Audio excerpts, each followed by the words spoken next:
You are listening to The Hero's Journey. I'm Dan Zarzana. And I'm Jeff Garvin. Let the journey begin.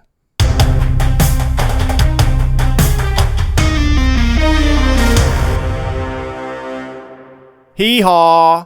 And welcome to The Hero's Journey, where Jeff and I analyze books and films through the lens of Joseph Campbell's Hero's Journey monomyth, as well as Christopher Vogler's modern adaptation as described in his book, The Writer's Journey. You might say they are our guardian angels. This is your spoiler warning. We discuss the entire story, start to finish. Yeah, spoilers for a 75-year-old movie, I guess. God, 75 years old.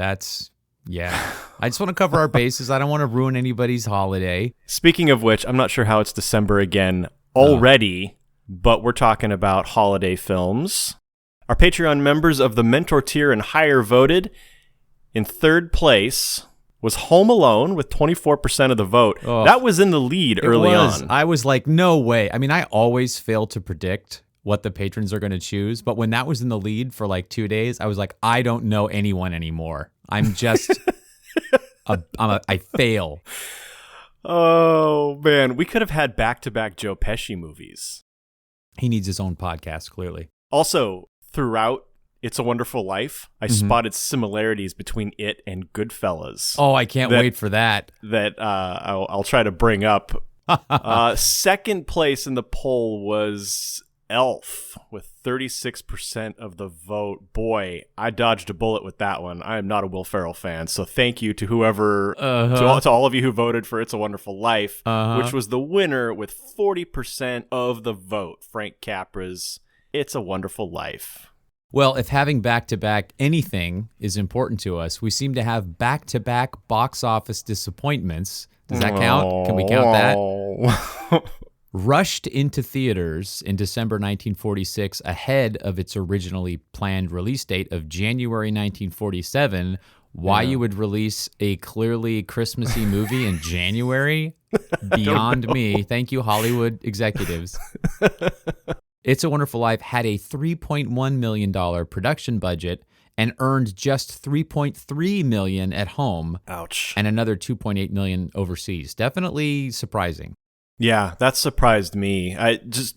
Over time, this film has become such a classic. The film stars James Stewart, who at the time was a star on the rise with multiple Academy Award nominations, and was the recipient for Academy Award for Best Actor for The Philadelphia Story, and was decorated multiple times for his service during World War II. He was a pilot for the Army Air Corps. It's a Wonderful Life was his first post-war film, so I would have thought the patriotic American audiences would have flocked to the theater to see their Golden Boy's new film, but they did not. Well, at least Joe versus the Volcano didn't have anything to do with it this time. Despite its commercial failure, It's a Wonderful Life was nominated for 5 Academy Awards. Best Sound, Best Film Editing, Best Actor for James Stewart, Best Director for Frank Capra, and Best Picture. And Wow. Dan, every single one of those was won by The Best Years of Our Lives, directed by William Wyler of Ben-Hur and Roman Holiday fame. Wyler! Fortunately, It's a Wonderful Life has since become a Christmas classic along with Die Hard. It seems ubiquitous on television channels this time of year, and if you're an Amazon Prime member, you can watch the movie there too. Amazon Prime does not endorse this message. Hey, Dan, you think if we do good with this episode, perhaps we'll earn our wings? We've been producing this podcast for 4 years, and people are beginning to talk. What's that book you've got there? Oh, it's The Hero with a Thousand Faces by Joseph Campbell. Jeff, you do a good job with this episode, and yeah, I don't know, maybe someone will give us a 5-star review on iTunes or something. Okay, everyone. Make a wish. Chuck a rock through the window of that dilapidated...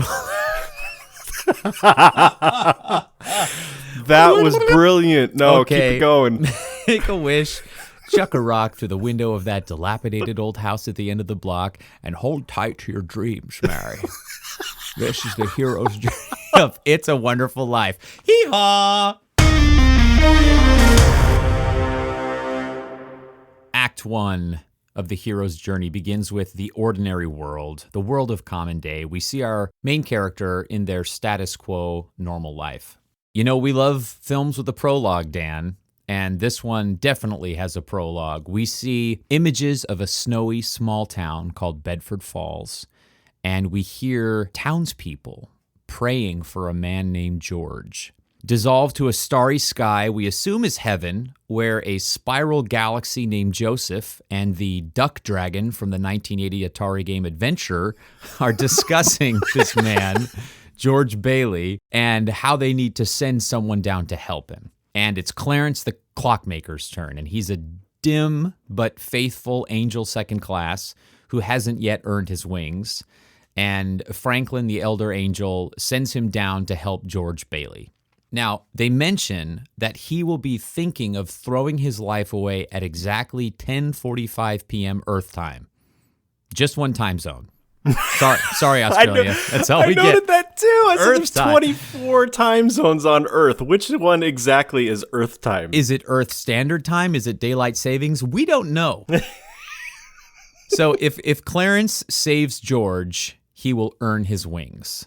So Joseph sits Clarence down and starts showing him the life of George Bailey. So this is the setup before we even meet our main character.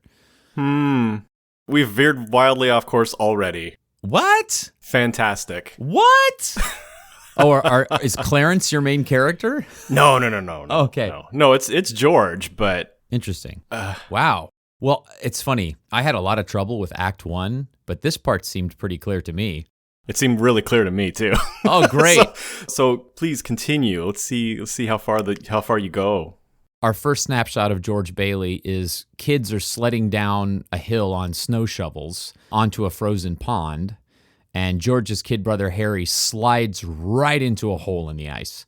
And George jumps into the freezing water and rescues him, and as a result ends up with an infection that costs him his hearing in one ear. So this is a demonstration that George's world of common day is that he's willing to make sacrifices to help others. This is a pre-existing condition of his personality. Right. And he works at a drugstore where we meet Mary and Violet, two little girls who immediately shred any hope that this film will pass the Bechdel test.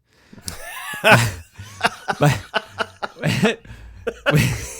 I mean, it's 46. The Bechdel test hadn't been invented, so... No, that's correct. They have this childlike cattiness that's quite amusing. We learn that George is an adventurer. He reads National Geographic. He dreams of traveling the world. He's going to have a couple of harems and maybe even 2 or 3 wives. And as George leans over the counter to get Mary ice cream, she whispers in his bad ear, "George Bailey, I'll love you till the day I die." So even her love for him is part of the ordinary world.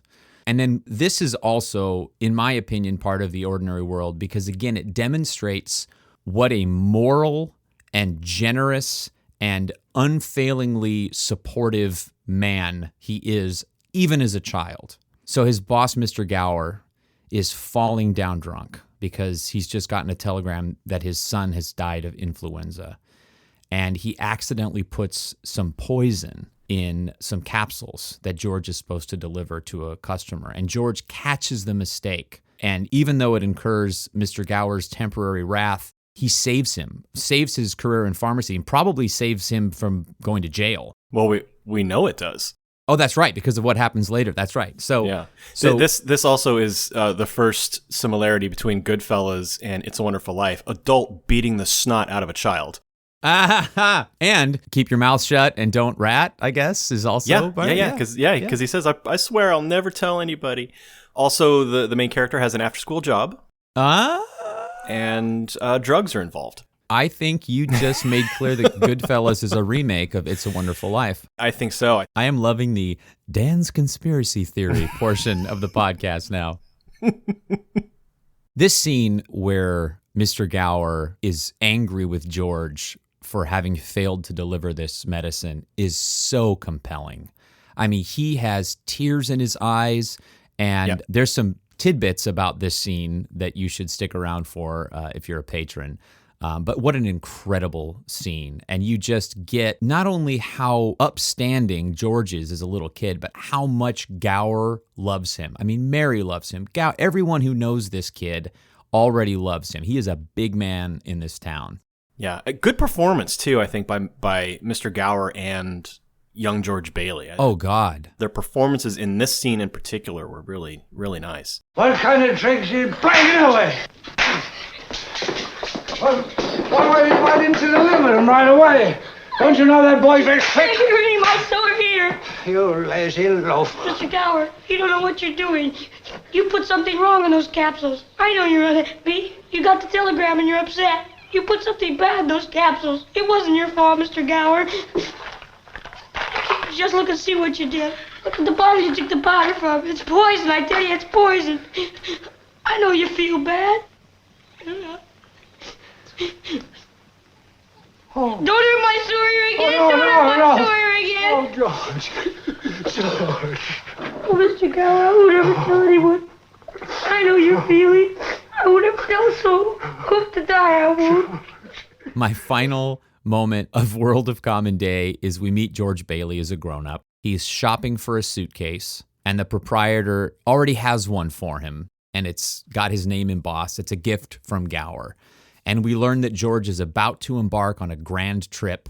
He's going to work his way across on a cattle boat. All right, so that's where I drew the line at World of Common Day. Dang. Here we go. Well, okay, well, here's what I saw as the World of Common Day, and that was the prayers for George Bailey. Purely because it establishes the hook for the movie, and it sets up the discussion between the angels.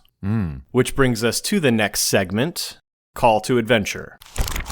The hero is presented with a challenge which renders him unable to continue living in the comfort of the ordinary world. My call to adventure is Clarence being told that he's being sent down to Earth to rescue a man named George Bailey. He's not the hero of the film, which makes this an unconventional choice on my part. I understand that. However, the call to adventure in this film is provided by a classic mythological source, a celestial being, which in Campbell's works, that would have been typical.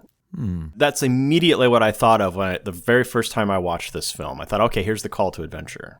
Now, Clarence Oddbody is an unconventional recipient, but it launches us into the story that you have partially recounted here. One thing I wanted to note, too, when the senior angel Franklin says that Clarence is going to be sent to Earth to rescue a man named George Bailey, Clarence says, oh, wonderful, is he sick? And Franklin says, no, worse, he's discouraged. So thank you to this movie for recognizing that mental health is as serious an issue as physical health. Yeah, that's an interesting point. I actually took that line the wrong way, and I like your interpretation of it. So that was my call to adventure. Wow. So I see how you'd plug that in terms of like bringing the audience into the film. And I agree, it's Clarence's call to adventure for sure. Many of the characters have their own calls. When I think of what we've pulled from Campbell and from Vogler, I don't see in your ordinary world of the townspeople praying for George, I don't see our main character in his status quo normal life. I don't think we've seen anything of his life yet to know what the status quo is. We're starting in media res where we already know he's in trouble, but that's kind of a flash forward. Well, I disagree that it's a flash forward, and I disagree that the film has a prologue. The narrative of this film begins Christmas Eve 1945, the same day that it ends. So my perspective is that we hear these prayers for George, and through these prayers, we learn what his status quo is. We learn that he's well-loved, or at least well-liked by the supplicants. We learn that George is a family man because some of the voices are children who refer to him as daddy. We also know that George is in some kind of trouble or distress. So when this film begins, that is George's current situation. All the scenes recapping his life from childhood to adulthood are a flashback showing us how he reached this current status quo. Again, unconventional, I get it. I like your comment about the celestial being, although if I remember correctly, in Campbell, it's usually a celestial being acting as the herald, bringing forth the call to adventure. So I don't know if the celestial being receiving the call to adventure is a good Well, that's why I said it was unconventional, but my point was that it was a celestial being giving the adventure to... Oh, I see what you're saying. Franklin, the head angel, you're saying his giving Clarence. He's the celestial being giving the other guy, who just also has to be a celestial being. Is that what you're saying? Like Franklin would be the deliverer? That is what I said, yes. Got it, okay. To me, the call is George's father asking him to stay on at the family business, Bailey Building and Loan. You've got George with his dreams of what he wants to do. And there's a scene where we're at the Bailey house. And the thing about Capra movies is that you get a sense of these characters. It's a slice of American life. And we're at the Bailey household and we see what a fun, loving family they are, even when it comes to their housekeeper, whom the youngest son, Harry, pursues into the kitchen, demanding pies, and then spanks her on the ass like he's James Bond and she's his Florida masseuse. Yikes, that was troublesome. But again, 1946. And George announces it's his last meal at the Old Bailey boarding house, significant because, one, this confirms the imminence of his trip, and two, it's foreshadowing the Ghost of Christmas Future portion of the film. At dinner, George's dad tells George he's had another tussle with Potter. He says Potter is an old, frustrated man, sick in his body, sick in his mind, hates anyone who has anything he can't have, us most of all. So this is our introduction to the villain. And this is where we learn the background, which is George graduated from high school. He worked at his father's business, the Building and Loan, for 4 years. And now he's off on a trip to Europe. This is like his gap month before he goes to college. And the plan is for his younger brother, Harry, to follow the same formula. So George has his life planned out. He wants to build things, design modern cities. But his dad, in this moment, says, would you consider coming back to the Building and Loan? And I'm going to say that is the call to adventure. Well, that leads us to refusal of the call. Confronted with fear of the unknown, our hero refuses to engage in the adventure. Now, we've got refusal from without and refusal from within. And when I first did this analysis, I had so much refusal. But George is the classic reluctant hero. He continues to refuse the call almost throughout the entire movie. The struggle is between his primary nature of who he really is and what the community is calling him to do. Because it's not just his father. The community wants him to stay and fulfill this role. It's the struggle between that and then his dreams of traveling the world and getting out of town and being this free, freewheeling guy. So there's some refusal from within. George says to his dad, I couldn't handle being cooped up in an office and dealing with nickels and dimes. I want to do something big and important. And that's when they have the conversation where Dad says that they are doing something important at the Building and Loan. He says, it's deep in the race for a man to want his own roof and walls and fireplace. And we're helping get those things in our shabby little office. But George says, I feel like if I don't get away, I'll bust. His friends have already joined the academy, and if he stays back, it'll be a whole nother season. Yeah, Biggs and Tank have already left. So again, there's some parallels with Star Wars. And there's this very sad moment where his dad does what a parent does, which is he wants his kid to be happy. And he says, you're right, son. This town is no place for any man unless he's willing to crawl to Potter. He says, you've got talent. I've seen it. Go get yourself an education and get out of here. And to me, the refusal from without is all of these things arising to give George reasons to compel him to stay in town, to be tied to Bedford Falls, and not to go escape and be outside the community. George goes to Harry's graduation party. He runs into Sam Wainwright, who's already graduated from college. The principal and Violet and Marty Hatch are all showing how important George is. He knows everybody at this damn party. And then we see Donna Reed for the first time in her glossy lensed glory when Marty asks George, hey, come dance with my sister Mary. And this is the very same Mary who said she would love him till the day she died. He sees Mary and the chemistry is immediate and palpable and they dance. This is a romantic call to adventure for George. And it's refusal from without because it's another reason for him to stay in Bedford Falls. This is completely contradictory to his dreams. He doesn't want to stay in Bedford Falls and get married and work at a company. He wants to get out. I just have to call out this dancing, falling in the pool scene. But George and Mary are dancing and they fall in the pool. Everybody jumps in after them. George ends up in the water several times in this film, and each encounter marks a turning point in his life. Like the first one is he dives into the pond to save his brother. That's an act of sacrifice that costs him his hearing. And I think that deafness is symbolic of his unwillingness to hear his true nature, to accept the call, that his destiny is actually in Bedford Falls, not out in the world. And then the second water moment, the swimming pool, marks another change, which is his romantic initiation with Mary. Many baptisms for George. Yes, yes. The final segment, which I will plug into Refusal from Without, but it's still part of his romantic call to adventure, so I waffle on this, is the walking home with Mary. They're singing a duet. They share their plans. She dreams of staying in Bedford Falls and living right across the street in this broken down house. And he says, no, I'm going to build things. So he responds by throwing a rock through the window and making a wish. That's apparently what you do. And he says, I'm shaking the dust of this crummy little town off my feet. I'm going to see the world. And then I'm going to come back and go to college and see what they know. And then I'm going to build things, airfields and skyscrapers and bridges. So he's expressing even more. I'm not staying. I'm getting out of here. Yeah. I'm not going to fill my father's shoes. And she interrupts his monologue. I love it. She's kind of like, And she grabs a rock and hucks it and makes her own wish. And then we have that classic moment. You want the moon?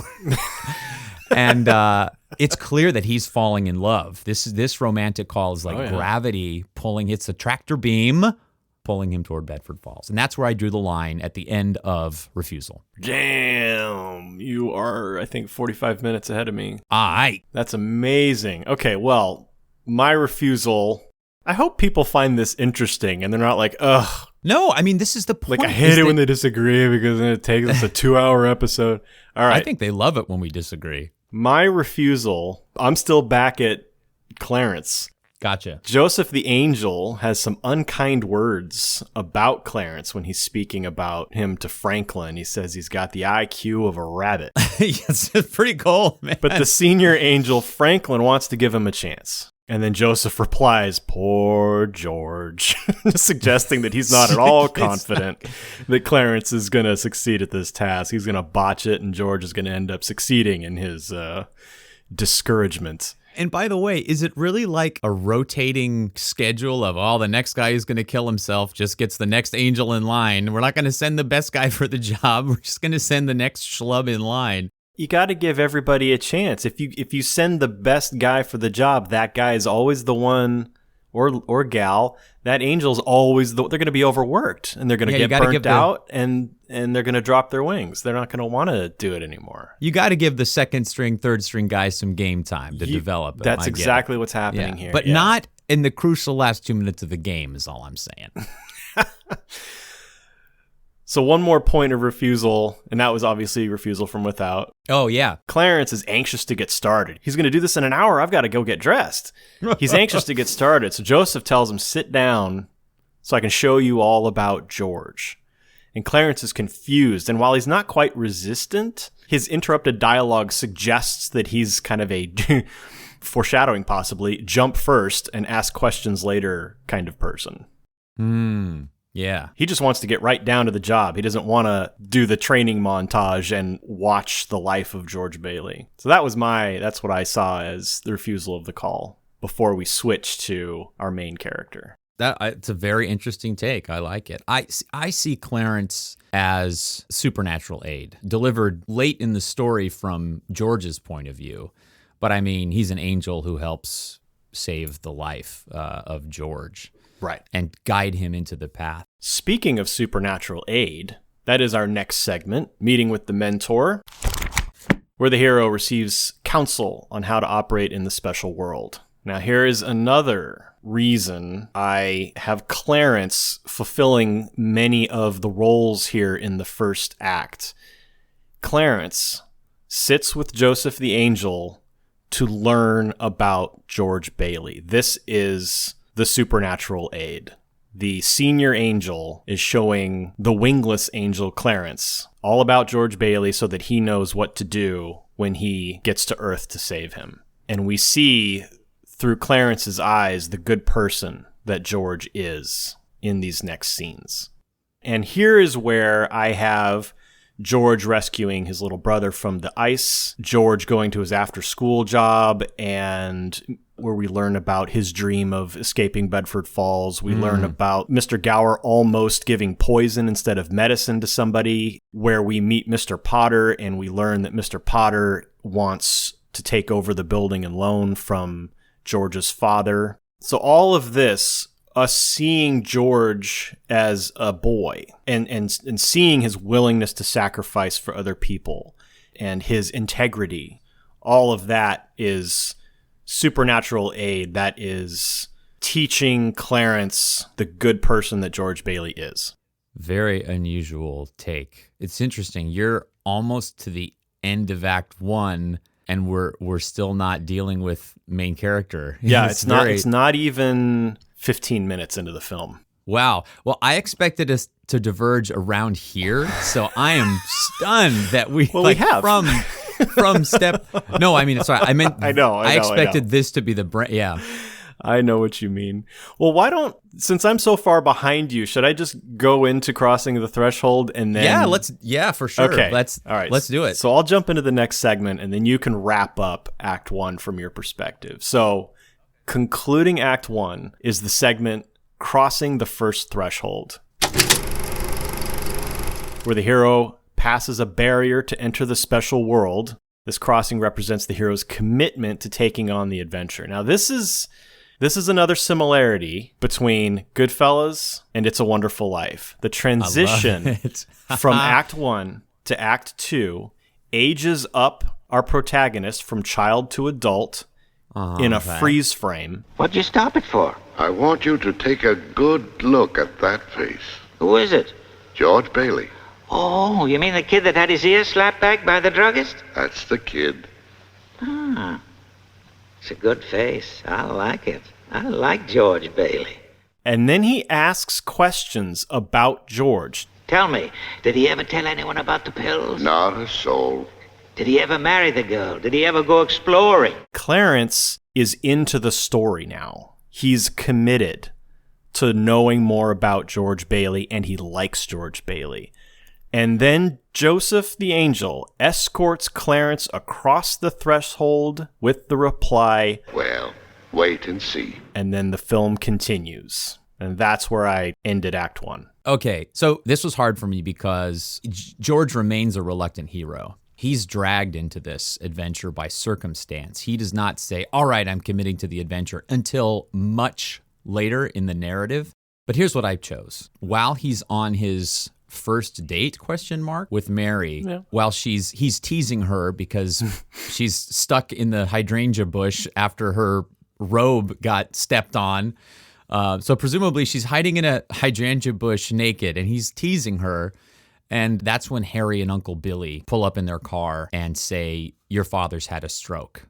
And I'm just going to tag it with what I see as the beginning of a test. But the real crossing of the threshold here is that he scraps his trip to Europe and spends the next couple of months wrapping up his affairs with the building and loan. This is the first point where he stops his dream and goes to take care of business. He's still not saying, all right, I'm in, I want to be the guy. But this is where he crosses over from pursuing his own dreams to actively helping the community by staying and dealing with the buildings and loan. And that's where I drew the end of Act 1. I'll buy that. Well, let's just arbitrarily stick a fork in it and go on some side quests.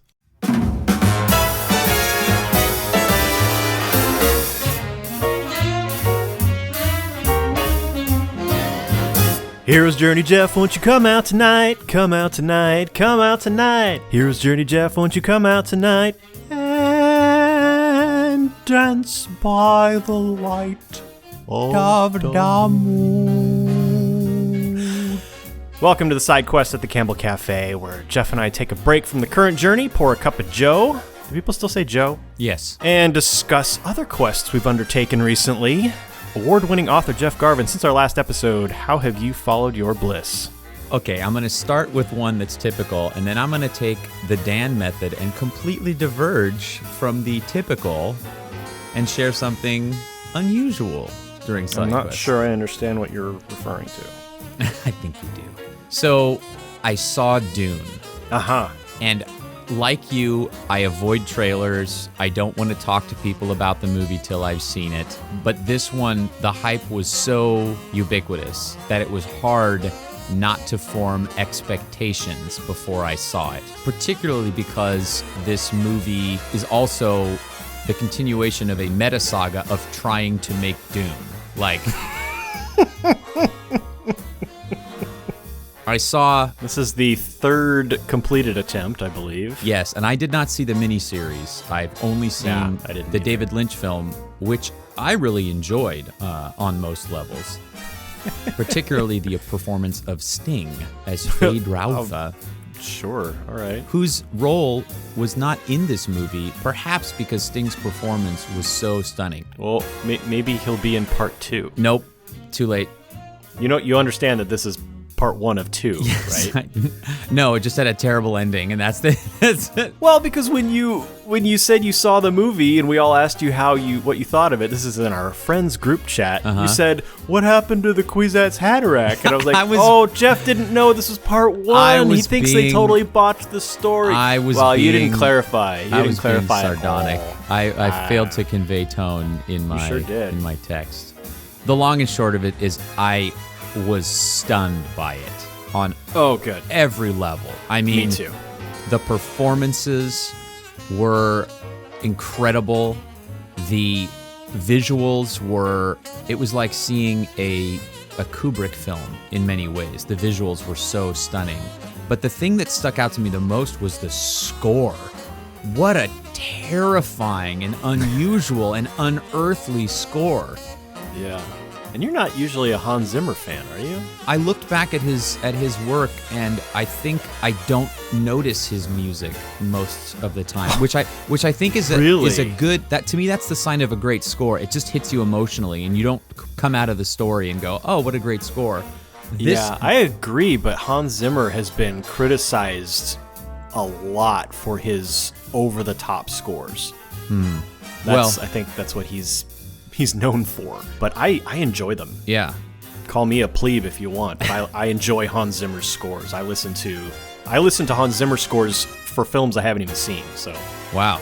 So I loved it, and I think the thing I loved the most was the relationship of Duke Leto Atreides with his son. There's a scene where Paul is refusing the call, and his father says, essentially, if you don't, you'll still be everything I ever needed you to be, my son. And I'm like,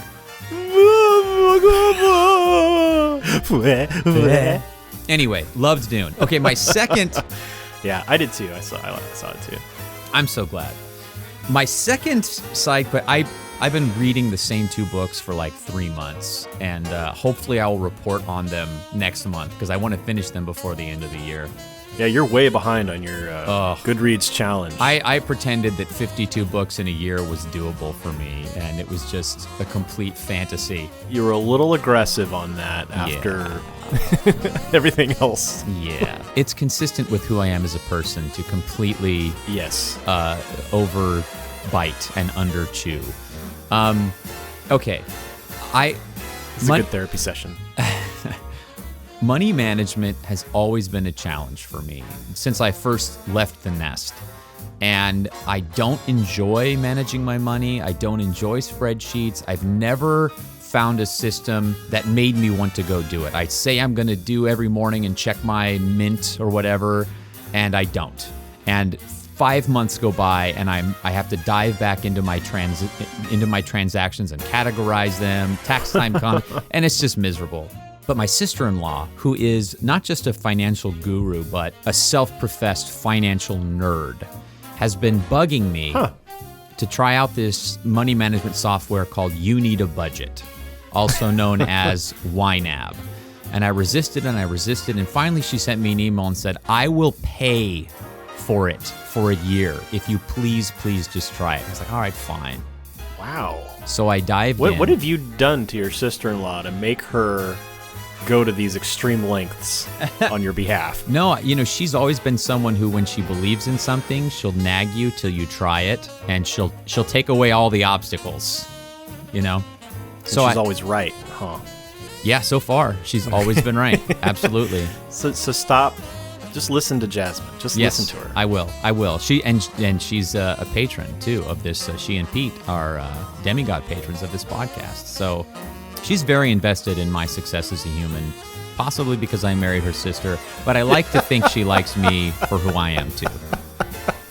Wow, this is a therapy session. Anyway, so I dived headfirst into You Need a Budget. It is not like QuickBooks. It is not like Mint. It is not an expense tracking system. It is a digital envelope system where you plug in how much money you have right now. Not the paycheck you're going to receive, not your normal, I expect this money to come in. You take the money you have right now and you create a budget based on what you want to spend it on. So you list all the monthly expenses that you have, and then you list all the things that happen every 2 or 3 months. And then after that, you create envelopes for all the things that you want to happen. And before you spend a dime, you take every dollar you have and you give it a job. And this plus the YouTube videos, the training YouTube videos they have, are the best produced, most entertaining videos. I have spent the last 2 weeks watching training videos for this budgeting software. And it's awesome, and I've never felt more in control of my money. And I get excited to get up in the morning and check my accounts. And so I highly recommend, if you're like me and you hate managing money, check out You Need a Budget and give it a chance. It's actually fun. It's like making it a game. And I'm still excited. I've been excited about it for like 3 weeks. So wow. I had to share. That's what I've been. That's been my side quest. Well, as soon as I get some money, I'll give that a try. You can start with any amount, Dan. Any amount at all. I'll have to bust open my piggy bank. Yep, there's piggy banks in the training videos. There's one called Banksy, who makes multiple appearances. Is the artist Banksy going to sue them for jacking his name? I hope not. I mean, it's so unrelated. It's not even in the same zone, so I don't think he could. All right, Dan, enough of my blathering. How did you follow your bliss this last month? I pulled back on the reins with my film watching. I had said the previous month I watched like 35 plus 4 seasons of television or something within the month of October. That's crazy. Didn't do any of that this month. I did read 6 books, actually, as of yesterday. I finished one yesterday. So wow. I did do that. Wow. Heart-Shaped Box by Joe Hill. Have you read any Joe Hill? Son of Stephen King? I think you mean the song by Nirvana. Heart-Shaped Box is Joe Hill's debut novel. It is, you think you're making a joke about Nirvana, but the main character is an aging rock and roll star. Ooh! And there are lots of music references, including the title of the novel. But it is about so he's an aging rock and roll star with a fancy for macabre collectibles. He comes across sort of like an eBay ad for somebody selling the suit of a dead man with the ghost attached. What? And he's like, what? Come on. Well, I'll just get it anyway, just for the novelty of it. And then he opens the box, and there's a ghost. And it's not nice. So then the rest of the movie is him dealing with the ghost. So it was a lot of fun. I don't want to... I mean, it's hard to read this debut novel by the son of Stephen King, one of the sons of Stephen King, and not compare it to Stephen King. Yeah, I can see that. I mean, it's not fair to Joe Hill to say, "Oh, this is just like first book, just like a Stephen King novel." If somebody told me that Stephen King had wrote it, I would believe it. Oh, really? Very that's similar, a compliment. Wow. Very similar. I thought the writing was great. I liked the characters. The guy's got 2 dogs named Angus and Bon, which are AC/DC reference? Yeah, I think so. Bon Scott and Angus Young. So, but it was a fun book. Enjoyed that. The final thing I'm going to mention is that I just finished Star Wars Light of the Jedi by Charles Soule. I listened to the audiobook, and I will say performed, not narrated, performed by Mark Thompson. He was extraordinary. So many different character voices, energetic. Because this is a Star Wars novel, they use Star Wars music, sound effects. This is a radio drama. This is not an audiobook. It was so fun. It was a great time. Highly recommend Star Wars Light of the Jedi by Charles Soule, particularly the audiobook. Awesome. And that's it. I'm done with mine. I didn't intend to mention all three of those. I was just going to pick my favorite, but I couldn't pick my favorite in the moment. So I love it. We need to get back to the studio and work on Act 2, because this is going to be... Can we drink first? This is going to be a long one. Straight into beverage break. You don't have any Kahlua in your coffee? What's wrong with you? I'm just saying that the Vogler Lounge is right next door. We could just pop in there, just record the rest on our phones while we're knocking them back. Drop a tip on the table for the barista. Let's get back to the studio. Act 2 of the hero's journey begins with the road of trials, or tests, allies, and enemies. Having crossed the first threshold, the hero meets allies, makes enemies, and must pass a series of tests to prove their worthiness. So allies for George Bailey: Mr. Gower. For sure. Mary Hatch. Ma and Pa Bailey. Uncle Billy, who serves as the second officer of the building and loan. Right. The Angel, Clarence Oddbody, although George won't meet him until the end of the film. Yeah. Small tertiary characters like Bert and Ernie, who may or may not have had some Sesame Street characters named after them. I tried to see if I could find some definitive answer on that, but I couldn't. But Bert is the town cop, and Ernie appears to be the only taxi driver in Bedford Falls. I'll talk about Bert and Ernie in the tidbits. Enemies: Henry F. Potter. He is the primary villain of the story. Do you have any characters to add? Just one. Mr. Welch, the teacher's husband, who punches George in the face and knocks him down. He deserved that. Yeah, for sure. After speaking to Mrs. Welch that way. Still an antagonist.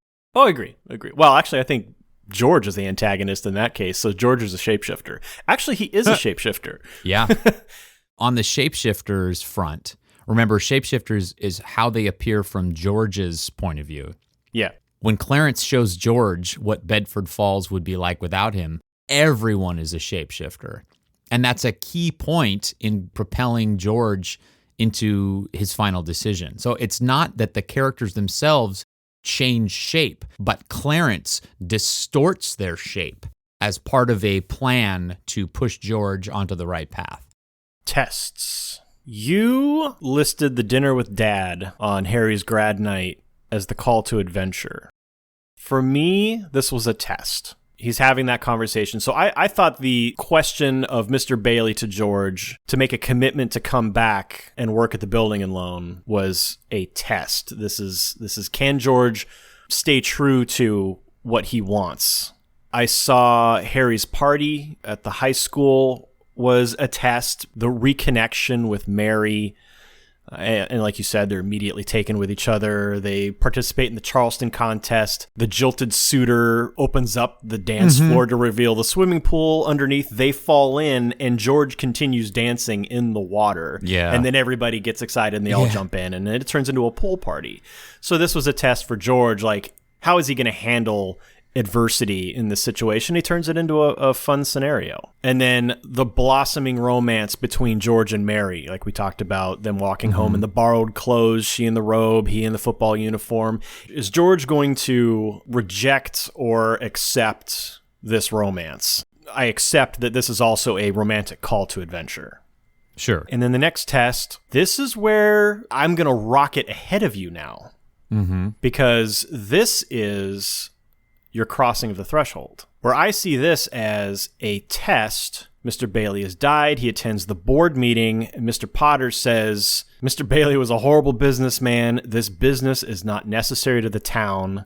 Youch. And he, as a member of the board of this business, votes to dissolve it. And George goes off on this impassioned speech, reminding the board that his father worked to help people, not to make money. People were human beings to him, but to you, a warped, frustrated old man, they're cattle. Well, in my book, he died a much richer man than you'll ever be. There's just one thing more, though. This town needs this measly one-horse institution, if only to have some place where people can come without crawling to Potter. So this is a test of how is George going to stand up to Mr. Potter. And we've already seen him do it before when he was a little kid, when he burst into Dad's office while Mr. Potter was dressing down Mr. Bailey, and George stands up for Dad right away. And now he does it again. And as he's getting ready to leave, one of the other board members, Dr. Campbell, he comes out and he says, the board agrees with you. We all just voted to keep the business open, but on one condition, you must serve as the executive secretary. This is as George has his coat and hat on, suitcase in hand. He's heading to the train station. He's already sacrificed his European trip. Now he's going to school. And there's a bit of refusal of the call here. He says, no, Uncle Billy, he's here. He's been with Dad for 25 years. Give it to him. I'm out of here. And Dr. Campbell says, if you leave that door, the board is going to flip their vote and agree with Potter to shut down the building and loan. And we've got a close-up on Jimmy Stewart's face, and you see just distraught. And he stops, and he knows what he has to do. So, again, this is another test of, are you going to skip town and go follow your dream, or are you going to accept what you've been called to do? And he does. I just want to highlight the shot you just mentioned. Steven Spielberg has said that this is his favorite movie, or among his favorite movies. Yes. And that shot of Jimmy Stewart close to the camera with his fedora on, you see that shot in Indiana Jones, and you see that shot in Jurassic Park. Like, that shot clearly made an impression on him. And I love seeing that, the roots of Spielbergian cinema. Close up on Man with Hat. Yeah. Serious as... concerned. Totally. Totally. The next test, we fast forward 4 years later. Right. We learn that George gave all his money to Harry. Harry went to college. And he's now coming home. George and Uncle Billy are waiting at the train station. And George is showing Uncle Billy. He's already planning. Harry's coming home. I'm out of here. I waited 4 years. I'm done. I'm leaving this town. And he's showing Uncle Billy all these brochures, travel brochures from other places. And he says, he's got one from South America. I love what you're about to say. Instead of Venezuela, he says Venezuela. It's the Italian. Oil fields in Venezuela. Now, there are plenty of jobs around if somebody likes to travel. Look at this here. Venezuela oil fields. Wanted man with construction experience. Yeah. I don't know if that was Jimmy Stewart couldn't pronounce Venezuela, or if that was a character choice. I thought that was adorable. Venezuela. Harry steps off the train. George greets him as Professor Phi Beta Kappa, All-American Bailey, collecting all of Harry's collegiate accomplishments in a single honorific.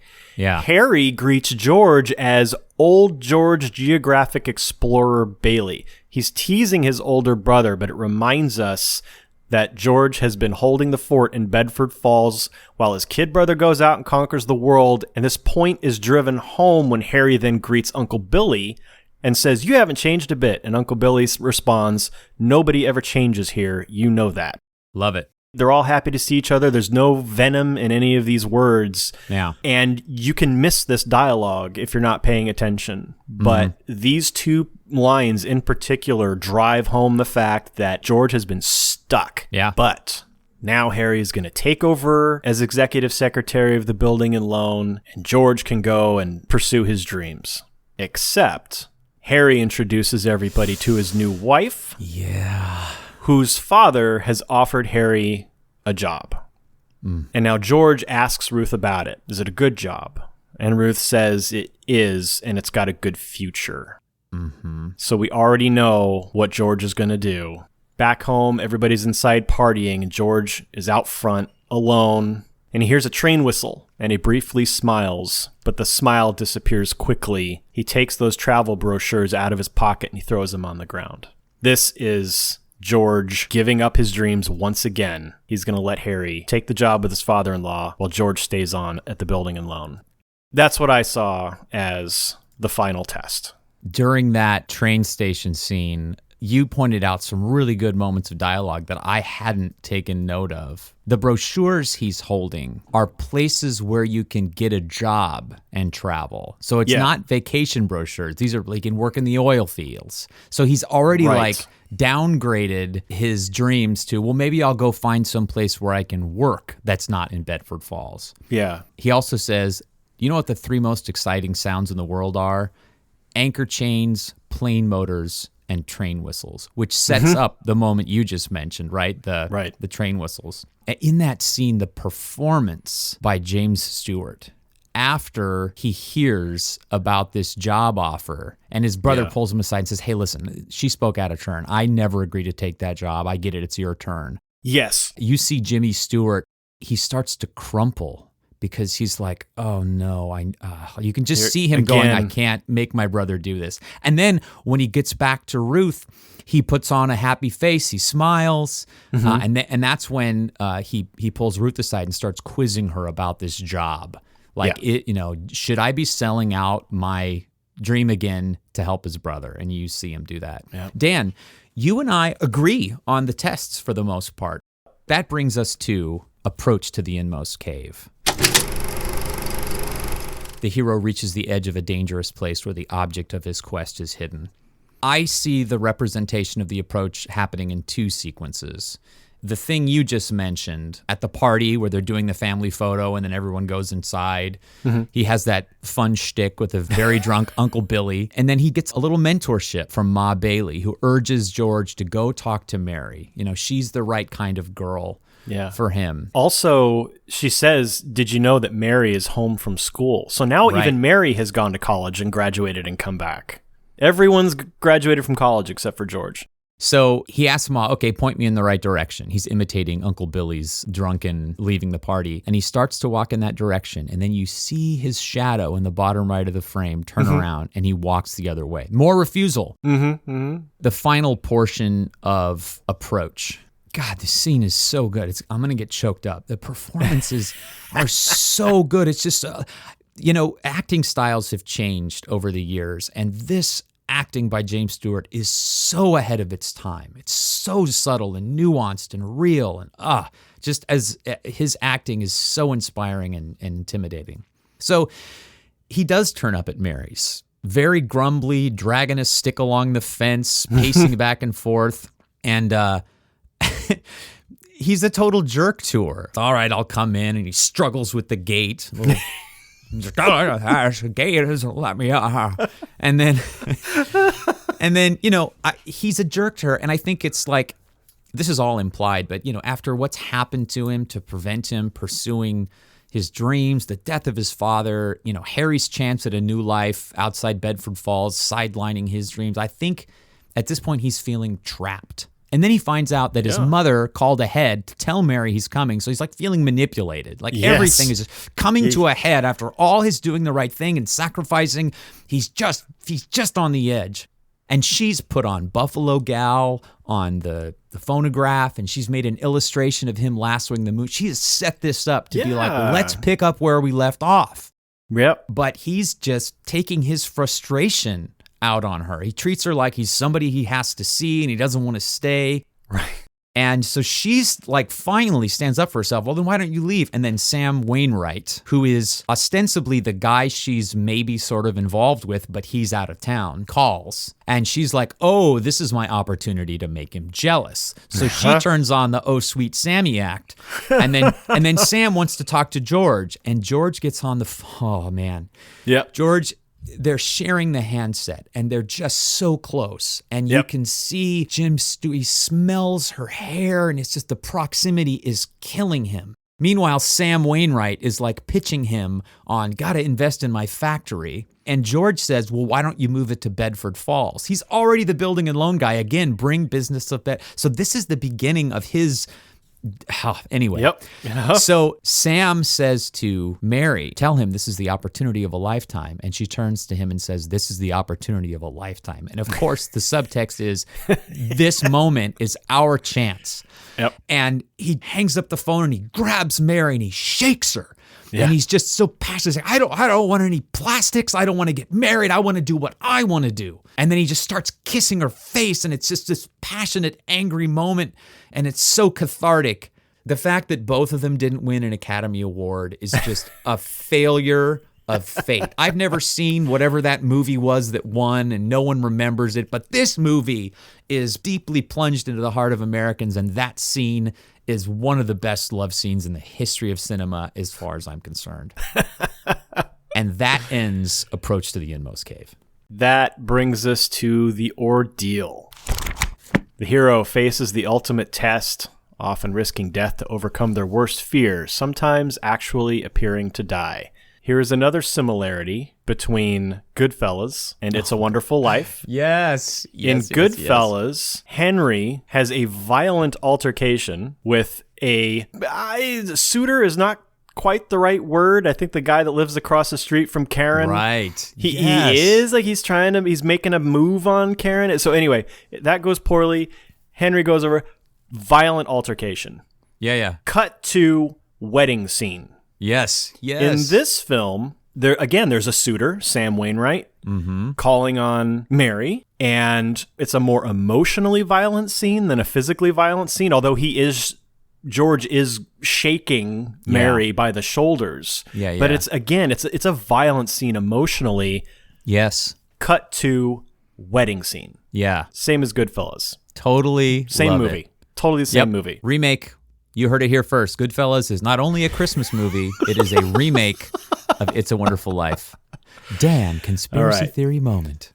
So just as George and Mary are about to leave on their honeymoon in the pouring rain. Man. That's symbolic. Here's another moment of George getting doused, like you were talking about. Lots of water changing George's trajectory. They're leaving for their honeymoon. And they're excited. They've got a wad of cash. Ernie, the taxi driver, is driving them to the train station, and he hands back a gift of a bottle of champagne that the cop Bert had asked Ernie to give them. And they're talking about where they're going to go and what they're going to do. And after that, who cares? Because it's all about them. They're finally doing this. And Ernie pulls over because he sees a bunch of people running at the bank. This concerns George because George is the executive secretary of a building and loan. And this is the beginning of the Great Depression. Yeah. Mary pleads with George, don't get out of the car. Please, let's just go to the train station. We're about to escape. Please stay in the car. George says, just 1 second. And he goes to the building and loan. Everybody is desperate to get their money out. You're thinking of this place all wrong, as if I had the money back in a safe. The money's not here. Well, your money's in Joe's house. That's right next to yours. And in the Kennedy house, and Mrs. Maitland's house, and 100 others. You're lending them the money to build, and then they're going to pay it back to you as best they can. Now, what are you going to do, foreclose on them? They find out that Potter is offering everyone 50 cents on the dollar if they move all of their shares to his institution. And everybody wants to cash out from George. Better to get half than nothing, one of them says. Yeah. And George keeps his head, and he convinces his customers and shareholders to stay with him, have faith in him, have faith in each other. And Mary holds up their honeymoon money. And will this help? And George grabs it without even thinking. Not even like, well, wait, this is our honeymoon money. Nope, grabs it. Okay. Yeah. How much do you need? How much do you need? And by the end of the day, they have $2 left. But all of his customers, he's given little loans to all of his customers to tide them over and saved the business, because Potter has said, if you shut your doors before 6 o'clock, I'm taking you out. Yep. And you see like the staff of the building and loan, they're watching the clock. 5, 4, 3, 6 o'clock happens. He hurries up and locks the door. We did it. Yes. Let's put these $2 in the safe. Exactly. that is the end of the ordeal. It is this business that George has sacrificed so much, so many times, through no fault of his own, is at risk of being wiped off the face of the earth. And he and Mary sacrifice their honeymoon to save the business. Once again, he puts the business ahead of himself. Yeah, and not just the business, the well-being of the whole community. Yeah, absolutely, because they get to keep all of their money. They don't give up half to go to Potter. They stay with him, and ultimately, once things settle down, everybody's okay, which we'll see later. But this is what I saw as the ordeal. We are precisely and completely on the same page. Oh, thank Jeebus. I just wanted to point out, this is the first time in many episodes where I've seen such clear, direct connections to Campbell's moments in the story, which Vogler sort of compresses into the ordeal. One of the elements ordeal is meeting with the goddess. And the quote we always talk about is, the ultimate adventure, when all barriers and ogres have been overcome, is commonly represented as a mystical marriage of the hero with the queen goddess. That's the marriage. Bingo. Atonement with the father, where the hero must confront whoever holds the ultimate power in his or her life. That's Potter. He's got all the money, and George stands up to him. He runs the town. Except for the building and loan. That's the only building he doesn't own. Yeah. And then there's apotheosis, which is the hero's recognition of the divine within himself. And this is truly the moment where George realizes he does have the power to make a difference and to do something big. Absolutely. Excellent. The final segment of Act 2 is reward, the ultimate boon. Having faced his worst fear, the hero seizes the object of his quest. George faces off with Potter and he wins. So now they're celebrating. They got some kind of drinks and they march into the safe. They've got this basket with the $2 bills in it. And George makes a joke that they're somehow going to mate and make more. So they're marching into the safe. They're humming the Stars and Stripes Forever. And then we get our campfire scene. Mary has turned the old Granville house into the bridal suite at the Waldorf Hotel. Yeah. Now, it's still a beat-down, leaky, rain-soaked, smashed house, but Bert and Ernie have covered the old broken windows with travel posters. Yeah. They serenade them. Mary has made up the kitchen and the fire's going, and she's made up a table, and she's made a bedroom, and she's rigged the motor of the phonograph to turn the chickens on a spit over the fireplace. And they don't need money. They have each other. And Mary says to him, do you remember the night we broke some windows in this old house? This is what I wished for. Yep. Can't handle it. Congratulations, George. You were Donna Reed's greatest dream. You win. And then I included this in reward. The Martinis, this Italian family, are moving into their house, their new house at Bailey Park. Yeah. And this is a triumph in his business. And it's a modest little taste of his dream. He said he was going to build things. And he's built Bailey Park. So there's more reward. They have a family. They make the old Granville house into their home. They have 3 kids. This happens out of sequence, and it's mixed in with what I see as the road back. But those are all parts of the reward, that he's earned this home and this family with his sacrifice. And that's really where I drew the line at the end of Act 2. Yeah, totally agree with you. The development of single-family homes sold at prices that the hardworking people of Bedford Falls can afford. And Mary and George, they even helped dedicate this home. Yeah. There's a crowd outside of the Martini house. Bread, that this house may never know hunger. Salt, that life may always have flavor. And wine, that joy and prosperity may reign forever. Enter the Martini Castle. This particular show of generosity and community leadership are what rescues George Bailey in the end. That's why this is the ultimate boon. Yeah. I didn't even include all the other stuff that you were talking about, the family and all of that. Oh, interesting. I see the family. Well, I'll explain when we get there. Cool. Great. All right. So concluding Act 2, it is time for us to wander on over to the Vogler Lounge for our themed beverage break. Are you ready? I'm more than ready. We'll see you there.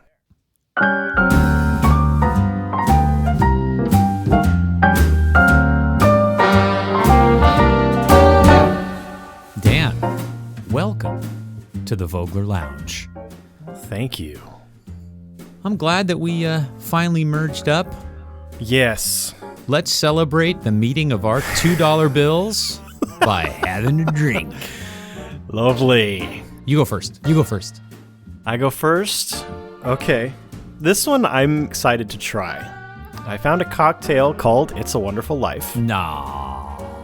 I will hold it up in front of the camera while I explain what's in it. Oh, that looks... Oh, it looks like a mint chocolate ice cream.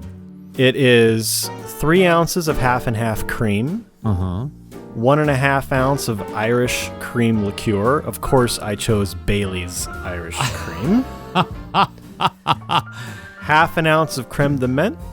And then the little brown bits you see on the top is ground cinnamon for garnish. Oh my God. So you fill an old-fashioned glass halfway with ice. You combine the half and half Irish cream and creme de menthe in an ice-filled shaker. Shake the snot out of it until it's really cold, and then you strain it into the glass, and then sprinkle the cinnamon on the top. Oh. And you've got, and it's this mint green color. It's so beautiful. The Irish cream and the half and half are both creamy things, so when you shake them, it just frothes. I don't know if you can see like the bubbles. Yes. It's just frothy on the top. This looks like a shake. Yeah. I want to taste like it. Like that shamrock shake that you get at McDonald's during March. God, I can't wait. I can. My mouth is watering. Yeah, it smells like it. It's minty. The cinnamon is pretty strong. That's a pretty overpowering. I mean, cinnamon is that way anyway. But we'll see how it affects the flavor. It smells delicious, though. I mean, this is such a holiday drink. This might be a mainstay in my house now, unless it tastes like awful. Oh my God, that is so good! Wow.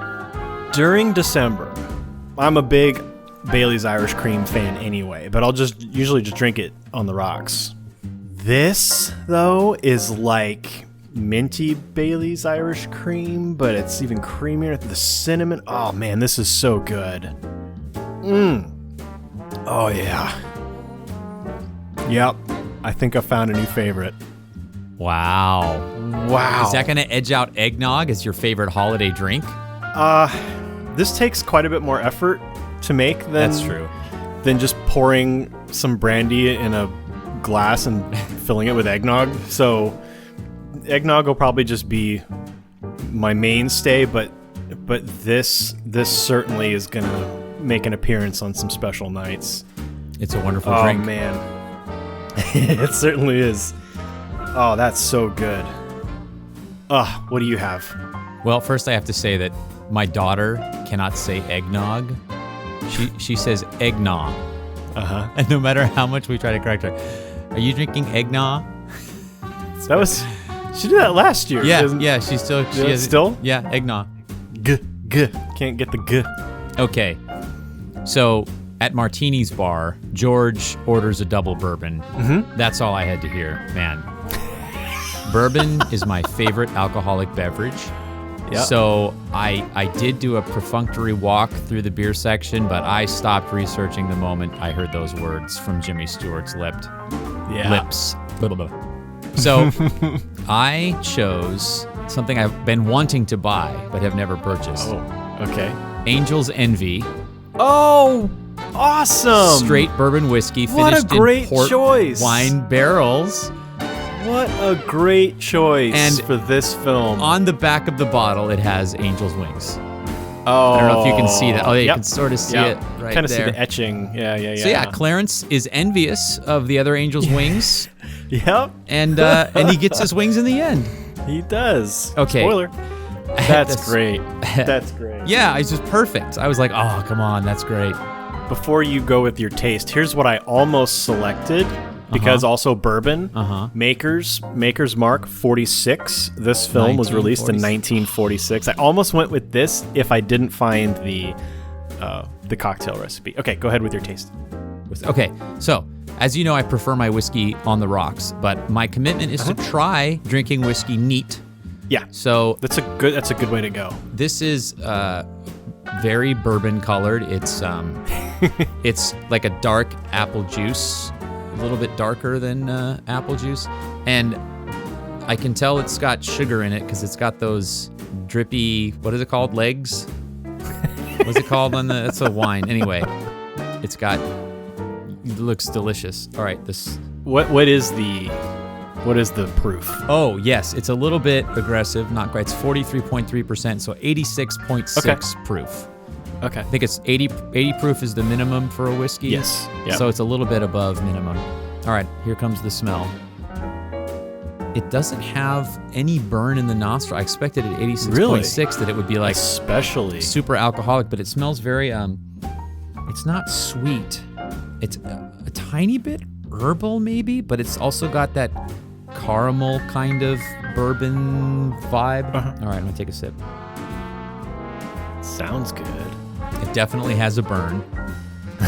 Okay. Now you're noticing that high proof. Uh-oh. It does have a bit of an herbal flavor. It's like herbal, and then that mixed with the burn almost tastes a little cinnamon, but like spicy cinnamon, like the cinnamon gum you get, like that kind of a cinnamon flavor. Yeah. But it's good. Like Big Red? Yeah, exactly. Okay. Wow. But I'm gonna drop some ice into it because I still think I'll prefer it a little bit iced down here. But this is good. I'm gonna enjoy finishing this bottle. I bet this would make a really good bourbon Manhattan because it's complex. It might be too much for an old fashioned, but I think it would make a good Manhattan. A good way to taste bourbon or any whiskey, if you've never had it before, is to do like what you're doing now, is to taste it neat first. Mm-hmm. If it's, well, even I would say if it's too aggressive, like even if it's not, put a couple drops of water in it, just a couple drops, and then taste it, and see if that couple extra drops of water brings out any new flavors. And then the third way would be to add rocks. I will try that with whiskey. I almost always do that. Sorry. I will try that with bourbon. I almost always do that with scotch because I find even the mellowest scotch, single malt scotch, feels too aggressive for me, and I always find a couple drops of water opens it up. Now a sip with ice, shall we? Definitely mellows it out. And I prefer my whiskey cold. I don't know if it's so much the watering it down than the... Cold tends to mask flavor, so I wonder if you prefer just a mellower flavor of things. You don't like the really aggressive taste of whiskeys. I don't know, man. I like it cold. You like the sensation of cold, or is it the flavor of a cold beverage? Because you've mentioned that with beer too, that you like really cold beer. Have you ever thought about it, like why you prefer? I have a temperature thing. I want my food, if it's hot food, to be hot. If I sit down to dinner and the plate's been sitting on the counter or even on the table for 2-3 minutes, I get up and microwave it. I like my food hot and I like my drinks cold. Even in the winter, I put ice in my water bottle. I don't know what it is. I prefer my food and my drinks at a correct temperature. I like sake, especially when it's served at the correct temperature. 98.4 degrees Fahrenheit, like this is. For a European, you are exceptionally cultivated. Well, I'm gonna enjoy this generous pour of Angel's Envy Kentucky straight bourbon whiskey finished in port wine barrels. Cheers. Chin chin. Cheers. Cheersies. This is good stuff.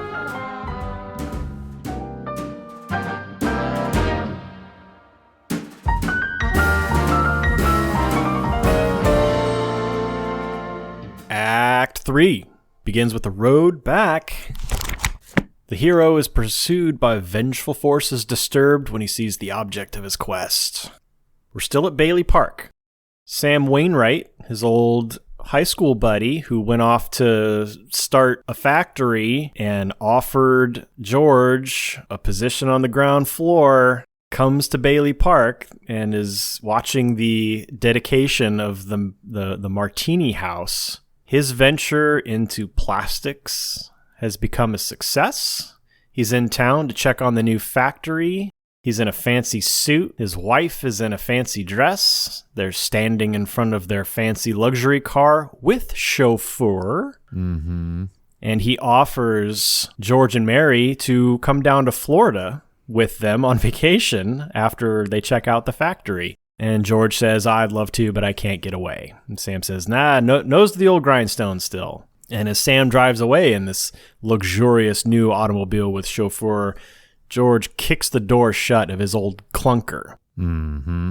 This is rode back vengeful forces reminding George that he could have also been a wealthy man if he had not been stuck in Bedford Falls at the building and loan. If he had left. Consequences. Yep. Yeah. Yep. In that scene with his dad, the dad says, still after that first $1 million before you're 30, and he says, well, I'd accept half in cash. Now he does not have that $1 million, nor does he have the half in cash. Right. A real estate salesman warns Mr. Potter that Bailey Park is stealing the residents out of Potter's Field. Potter's Field is the housing development that Mr. Potter runs. These are run-down, junky, probably leaky shacks that people like Mr. Martini were living in before they leave and move to Bailey Park. So now Mr. Potter is coming on the attack. He meets with George, and he paints this uncomfortable but accurate portrait of George Bailey. Yeah. 27, 28 years old, making $45 a week after all financial responsibilities are met. He's maybe able to save 10, but after a kid comes along, not even that. Which is why when you said the family is a reward, I balked at that, because once the kids start coming now, that means the Baileys are in even worse financial straits. I can agree sometimes that kids are vengeful forces, so I will concede that to you. But then he also says, now, if this young man at 28 was a common, ordinary yokel, I say he was doing fine. But George Bailey is not a common, ordinary yokel. He is an intelligent, smart, ambitious young man who hates his job, who hates the building and loan almost as much as I do. A young man who's been dying to get out on his own ever since he was born. A young man, the smartest one in the crowd, mind you. A young man who has to sit by and watch his friends go places because he's trapped. Yes, sir, trapped into frittering his life away playing nursemaid to a lot of garlic eaters. Do I paint a correct picture, or do I exaggerate? Give in to your anger. And you look at George throughout this scene, and he's not once is he like wanting to speak up and say, no, you're wrong, Mr. Potter. He looks uncomfortable because, man, Mr. Potter has his number. He knows exactly. George resents the building and loan. Mm-hmm. And Potter offers George a job running his real estate for $20,000 a year. Now, that's not much today, but in 1939 or whenever this scene takes place, it's not mentioned. Yeah.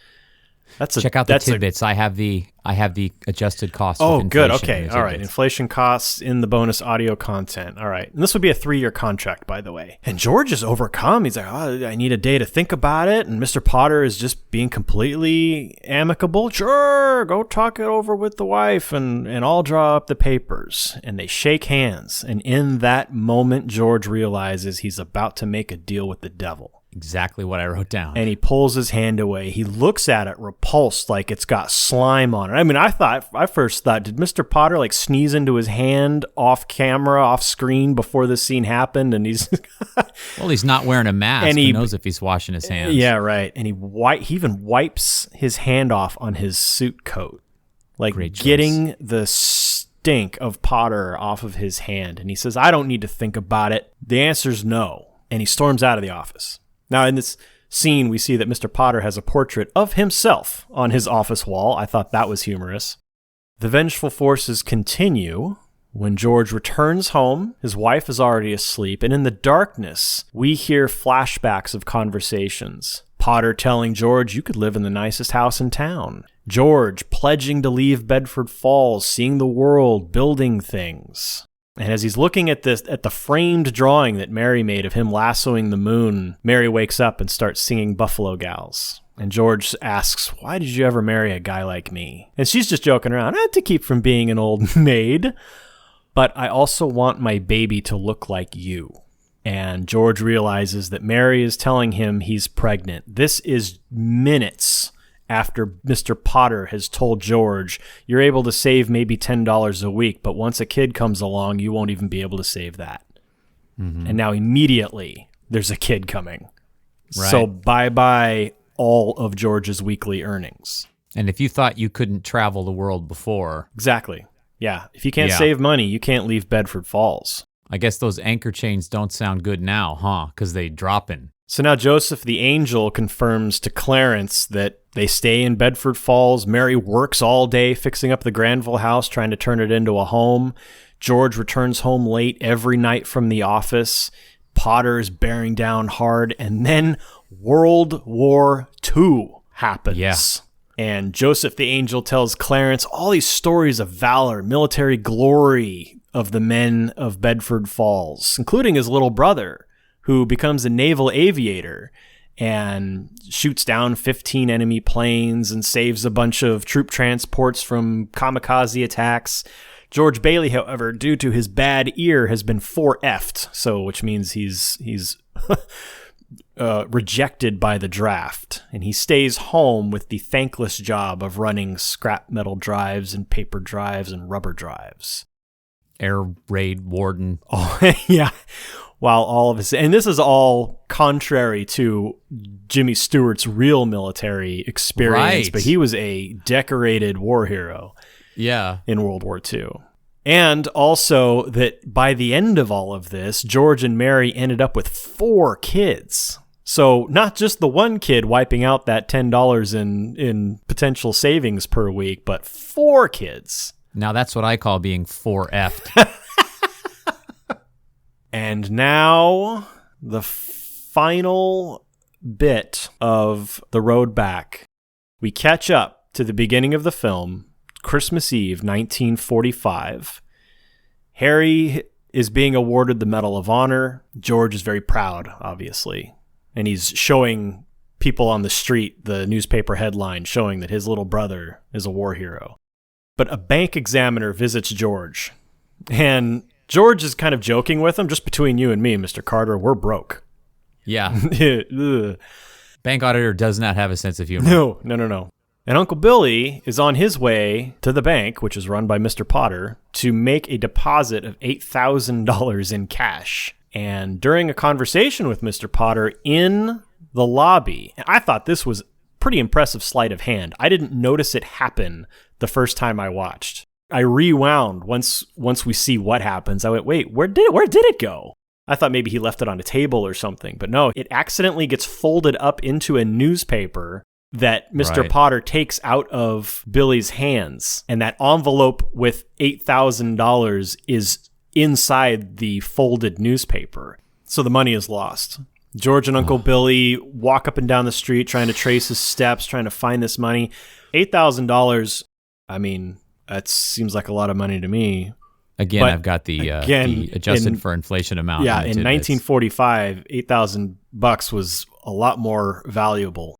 So George returns home. He's distraught. The family is in the midst of this Christmas cheer, and George is grumping around, disparaging this drafty old house. Why do we have all these kids? He dresses down his daughter's teacher, yells at the family. His daughter's practicing Christmas carols on the piano. He yells at her to stop, rages, trashes the house. He immediately regrets it, and he apologizes to his family.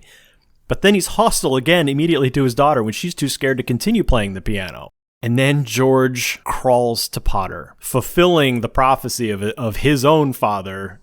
Bedford Falls is no place for any man unless he's willing to crawl to Potter. George crawls to Potter, begs for a loan. Potter wants collateral, and George tells him he's got a life insurance policy with a $500 equity. And Potter says, George, you're worth more dead than alive. And then Potter calls the police on George, alleging malfeasance, misappropriation of funds because of this lost $8,000. George flees Mr. Potter's office, goes to a bar, gets drunk, prays to God, and decides Mr. Potter's right. He's worth more dead than alive. He gets into his car, drunk, driving, smashes into a tree, and then stumbles down the road, and he stands on the bridge and appears ready to jump.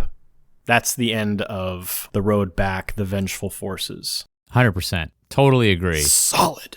I wanted to point out a couple moments. When George gets home and he's pretending everything's fine even though he's grumpy, he sits down and he pulls his son into his lap and he just squeezes him so tight. And it's partially, I think, just him clinging to the things that ground him. And his son is like putting tinsel in his hair, and but he's also hiding his tears from his wife. Mm-hmm. And then one other thing that becomes crucial later is he goes up to check on his sick daughter. She's got this flower that's coming apart. He says, "Daddy, will you fix my flower?" Yeah. And he turns around and he just takes away the broken petals and gives it back to her. Now that's a symbol for what he's been doing for the town the whole time. Ooh, he's been fixing their brilliant. Problems by taking away the broken things and bearing them himself. Oh, man. That went over my head. Oh, so good. This movie's deep. And then those petals become like, they become the spinning top from Inception for him later in the the other thing I wanted to point out is when he finally loses his temper, he's got a drafting table and he's got a model of a bridge and a model of a skyscraper. Both things he said he wanted to build, and he just clears them off the table. Destroys them. Exactly, it's destroying his dream.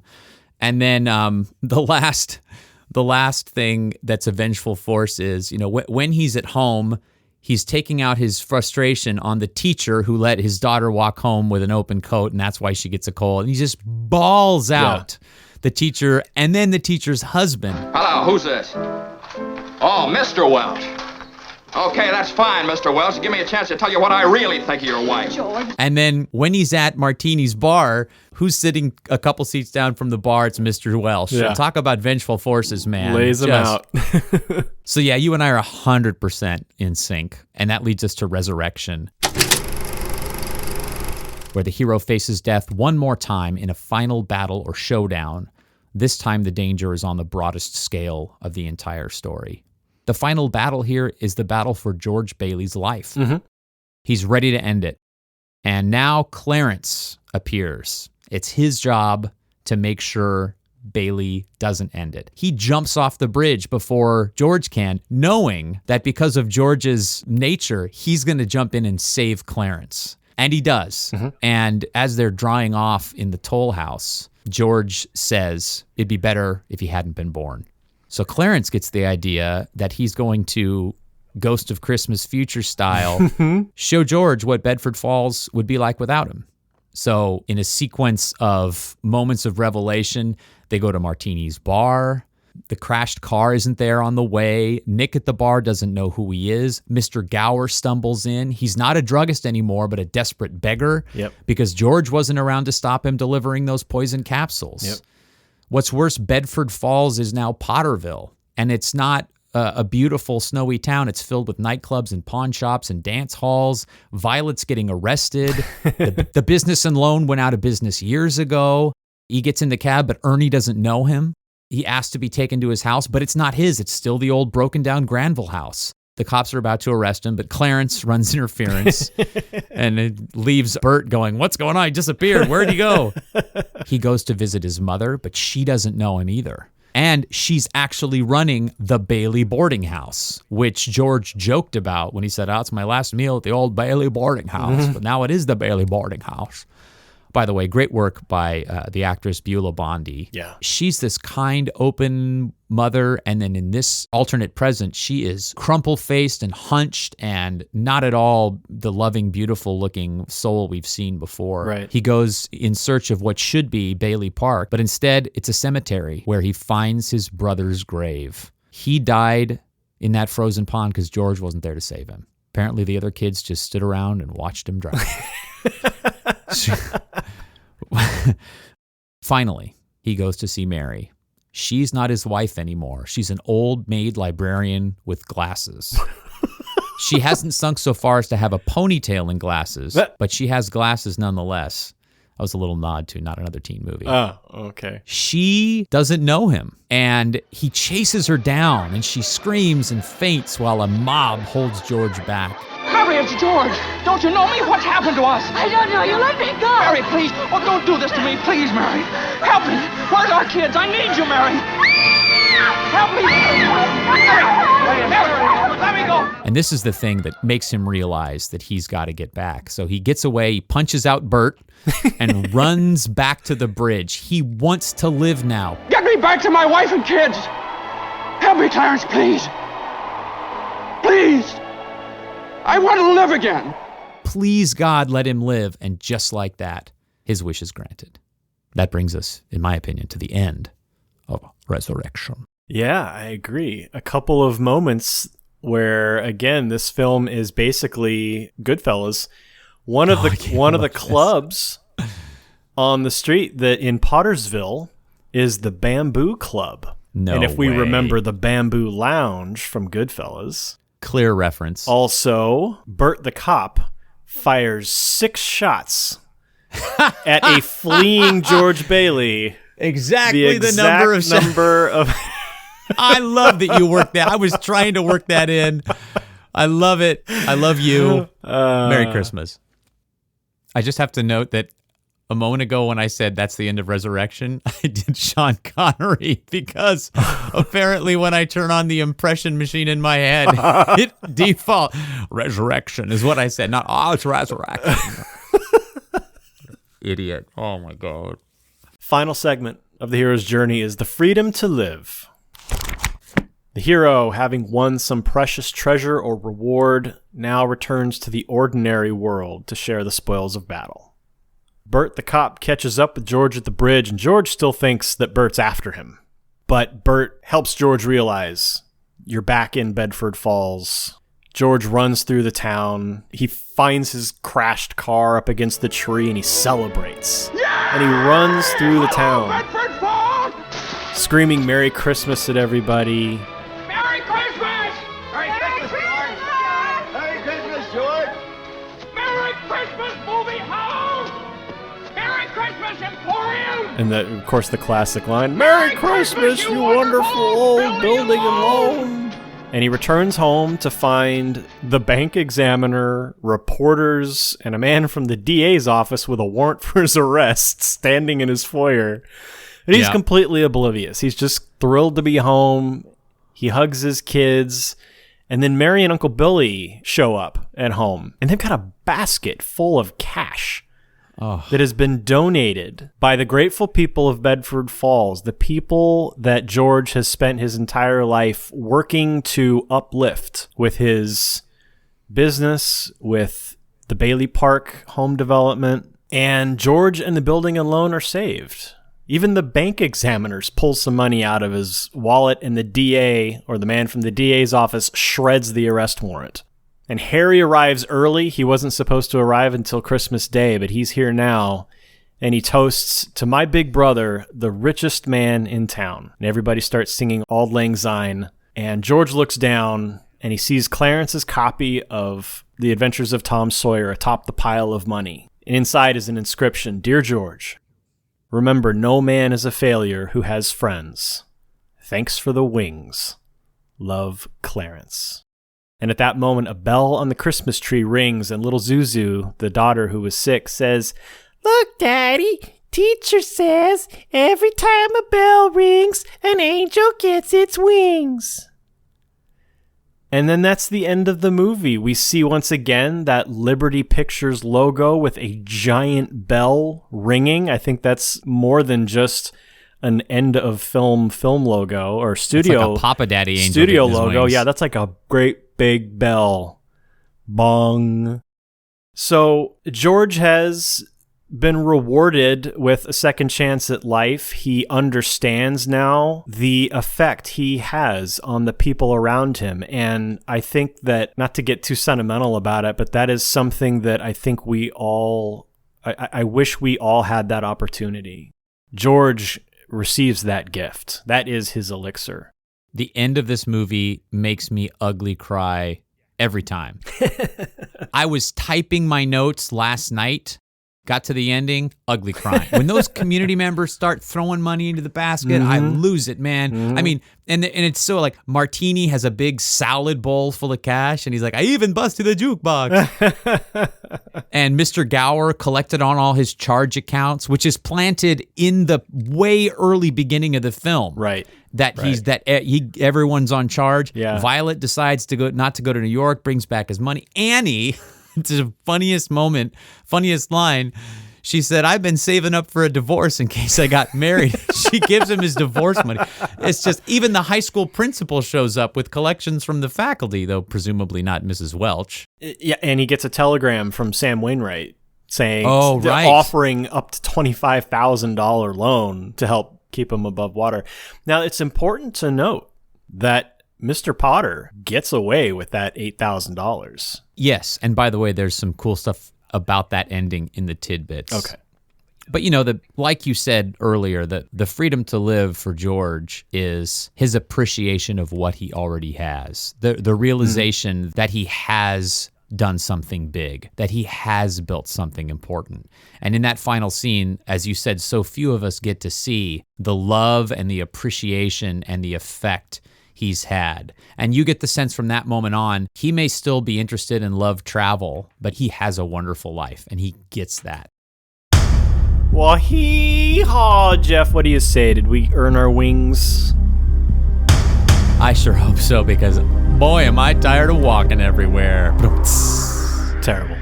You wrote this outro. You wrote that joke. I did. Actually, I probably subconsciously stole it, and therefore I feel double the shame. It sounds like something from a Marx Brothers movie. I love the Marx Brothers. Jeff, that may be the sweetest thing you've ever said to me. That's terribly sad. Okay, so if you enjoyed this episode, we have lots of others you might like to like and subscribe, rate and review. Follow us on Twitter and Instagram. There's a word that James Stewart never got a chance to say, Instagram. And if you would like to support the podcast, please go to patreon.com/Heroes Journey Podcast to learn more.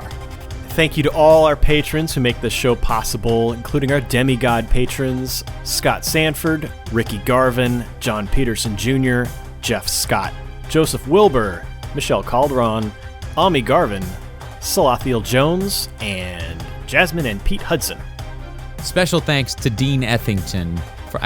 Ethington would be a fun word for Jimmy Stewart to say. Ethington. For designing our logo, Taylor Jordan for composing the Hero's Journey theme, and Jason Dorff for our awesome episode artwork. Links to their portfolios can be found on the About page at heroesjourneypodcast.com. It's a Wonderful Life is copyright 1946, Liberty Films Incorporated. Listeners, patrons, everybody, Merry Christmas, Happy Holidays, and have a wonderful New Year and a wonderful life. We'll see you in 2022. Thanks again for listening. Until next time, journey on.